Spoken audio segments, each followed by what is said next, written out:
can't solve problems by using the same kind of thinking we used when we created them. Am I right? So आइए हम इसे समझते हैं एक कहानी के माध्यम से।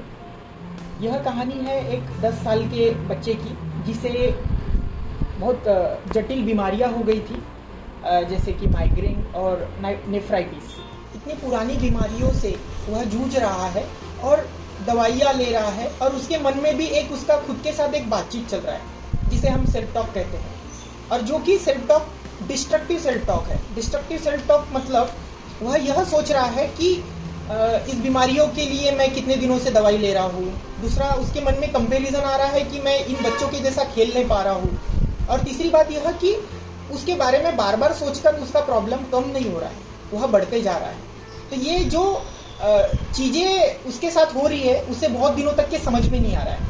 एक दिन हुआ, दूसरे दिन हुआ, और ये बार बार होते जा रहा है महीनों दर महीने। तो इसे कैसे रोका जाए उसे नहीं समझ में आ रहा है। लेकिन बाद में वह बच्चा अचानक से एक ऐसे थिंकिंग पैटर्न को करने लगता है जिसमें कि उसे समझ में आता है कि ये मेरा जो सोचना है वो कितना डिस्ट्रक्टिव है, और वो उसे कंस्ट्रक्टिव सेल्फ टॉक में बदल देता है।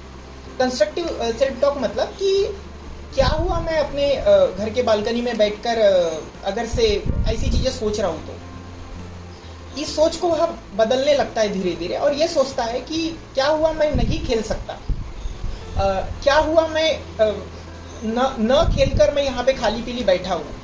लेकिन मेरा यह सोचना, यह कंपैरिजन करना और ये सोचना कि इस बीमारी के लिए मैं इतने दिनों से दवाइयाँ ले रहा हूँ, ये तो मुझे और परेशान कर रहा है, ये तो मेरे प्रॉब्लम्स को और बढ़ा रहा है। तो क्या ऐसे सोचने से मेरा प्रॉब्लम सॉल्व हो जाएगा? तो फिर वह एक एक्सपेरिमेंट करता है कंस्ट्रक्टिव सेल्फ टॉक का और रैशनल थिंकिंग का, कि मेरे लिए जो सही है, जो विवेकपूर्ण है, जो रैशनल है, मैं वैसा ही सोचूंगा। और ऐसे सोचने में वह क्या टेक्निक यूज़ करता है जिससे कि उसकी धीरे धीरे दवाइयों का डोज कम होने लगता है, और धीरे धीरे एक ऐसा समय आता है कि वो कम्प्लीटली ये दोनों प्रॉब्लम से तो ठीक होता है। लेकिन यह रैशनल थिंकिंग उसके ज़िंदगी में उसे आरईबीटी का रिसर्च करने के लिए, आरईबीटी का खोज करने के लिए मदद करता है। और यही बच्चा डॉक्टर अल्बर्ट एलिस के नाम से जाना जाता है।